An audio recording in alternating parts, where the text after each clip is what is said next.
train travel is still a big option these days, but at the turn of the century, it was even more prominent. Rockford actually had an old electric rail service around that time. Luke Fredrickson from Midway Village sharing more on Throwback Thursday. How are you, Luke? It's nice to be here. So electric transportation, of course, is a big topic now with electric vehicles, but back in the day, electric trains were a pretty big deal. Yeah, you bet.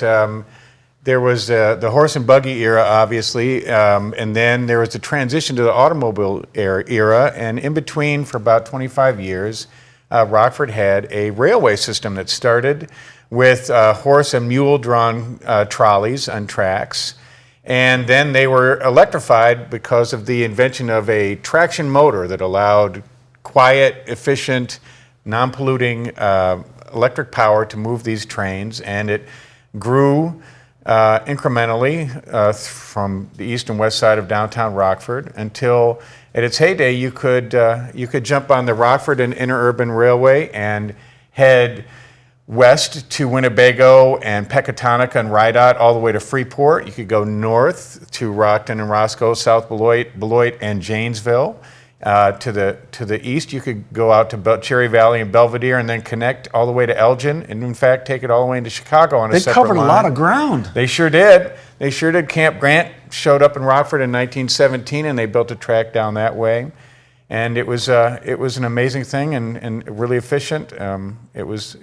It was a fun time to get around town. Yeah, and they would connect to the electrical wires, right, with an arm. We can see that in the picture there. The arm would connect with the electrical wire, and that would power the vehicle. Exactly. In fact, the private companies that ran the trains were also partnered with the new electric companies that were electrifying towns and Rockford, and so they were in partnership. They were their own biggest customer for that electricity with those trolleys. Was it a luxurious way to travel, or was it just kind of ordinary, just kind of run-of-the-mill? Well, yes, it was pretty luxurious. This is back at a time when the roads were rutted and dirt, and this was smooth and quiet and clean. Yeah. And there were, of course, steam locomotives at the time that were much louder and dirtier and less regular. You could jump on one of these trains every hour, with your token. There you go. Yeah, look at that.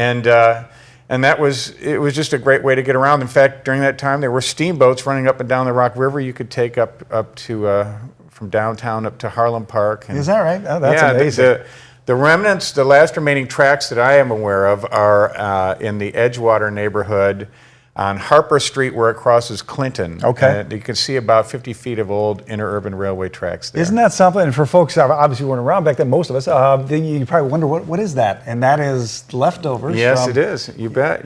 There are still a few depots left, one in Cherry Valley, one in Winnebago of that era. But for the most part, it's all been torn up and paved over. And the automobile era and then the Great Depression really forced the business model for these trains to be unsuccessful. Imagine riding on one of those trains, looking out the Rock River, seeing a steamboat, and you're on your way to Roscoe, and that what's known as Roscoe these days. Yeah, must have been a scenic trip.